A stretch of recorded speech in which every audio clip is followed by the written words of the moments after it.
Hello welcome to our channel be prepared guys. ఈరోజు notification చూసుకుంటే మనకి యంత్రా ఇండియా లిమిటెడ్ నుంచి నోటిఫికేషన్ అయితే రావడం జరిగింది. టోటల్ నెంబర్ ఆఫ్ వేకెన్సీ వచ్చేసి 3883 పోస్టులు ఉన్నాయన్నమాట, ఇంక్లూడింగ్ 249 పోస్టులు కలిపి. మనకి చూసుకుంటే ఐటీఐకి వచ్చేసి 2498 అండ్ నాన్ ఐటీఐ 1385 పోస్టులు అయితే తీయడం జరిగిందన్నమాట. ఇది వచ్చేసి ఎంగేజ్మెంట్ ఆఫ్ అప్రెంటిస్షిప్ యాక్ట్ అనమాట. యంత్రా ఇండియా లిమిటెడ్లో ఎంప్లాయ్మెంట్ ఆఫ్ ఆర్మ్డ్ ఫోర్స్ అంటారు దీన్ని. ఆర్డినెన్స్ ఫ్యాక్టరీ కింద వస్తుంది అన్నమాట దిగిది.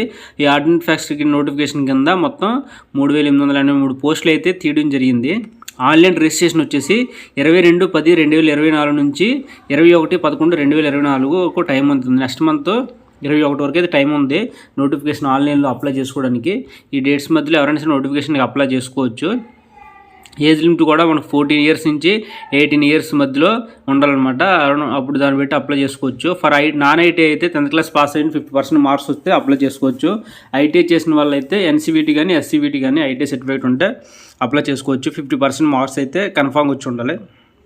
దాని కింద అది కాకుండా నెక్స్ట్ 50% 10th క్లాస్లో కూడా మార్క్స్ వచ్చి ఉండాలన్నమాట. ఫర్ ఐటీఐ అప్లై చేసిన వాళ్ళు అయితే.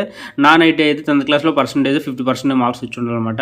వేకెన్సీస్ అటాచ్డ్ అన్నీ కూడా ఇవ్వడం జరిగింది. వేకెన్సీ ఏ ఉన్నాయి ఏంటి అనేది ఒకసారి చెక్ చేద్దాము.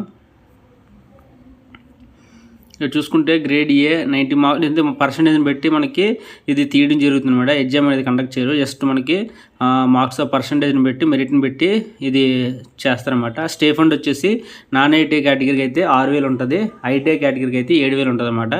మనకి స్టే ఫండ్ ఇవ్వడం జరుగుతుంది సాలరీ కింద. దాంతోపాటు అలవెన్సెస్ అవి కూడా ఇస్తారనమాట. ఇది చూసుకుంటే మనకి కొన్ని స్టేట్స్ నుంచి ఈ విధంగా చేయడం జరిగింది అనమాట. బీహార్, ఛత్తీస్గఢ్, మధ్యప్రదేశ్, నెక్స్ట్ మధ్యప్రదేశ్లో ఎన్ని పోస్టులు ఉన్నాయి, కొన్ని పోస్టులు అయితే కొన్ని స్టేట్స్ అయితే ఇవ్వడం జరిగింది. కొన్ని పోస్టులకి మహారాష్ట్రలో కొన్ని డివిజన్స్, ఒరిస్సా, తమిళనాడు, ఉత్తరప్రదేశ్, వెస్ట్ బెంగాల్. మనకి వెస్ట్ బెంగాల్ వరకు ఆర్డినెన్స్ ఫ్యాక్టరీకి ఎన్ని పోస్టులు ఉన్నాయనేది మనకి ఇక్కడ ఇవ్వడం జరిగింది అనమాట. నోటిఫికేషన్కి ఎవరైనా సరే అప్లై చేసుకోవచ్చు. ఐటీఐ చేసిన వాళ్ళు కానీ నాన్ ఐటీఐ 10th క్లాస్ మీద కానీ ఎవరైనా అప్లై చేసుకోవచ్చు. ఎవరైనా ఇంట్రెస్ట్ ఉన్న వాళ్ళు ఫుల్ డీటెయిల్స్ అయితే పెట్టడం జరుగుతుంది. ఇంట్రెస్ట్ ఉన్న వాళ్ళు నోటిఫికేషన్ నెక్స్ట్ మంత్ 22 వరకు అప్లై చేసుకోవచ్చు. అప్లై చేసుకుని కోరుకున్నాను. Thank you.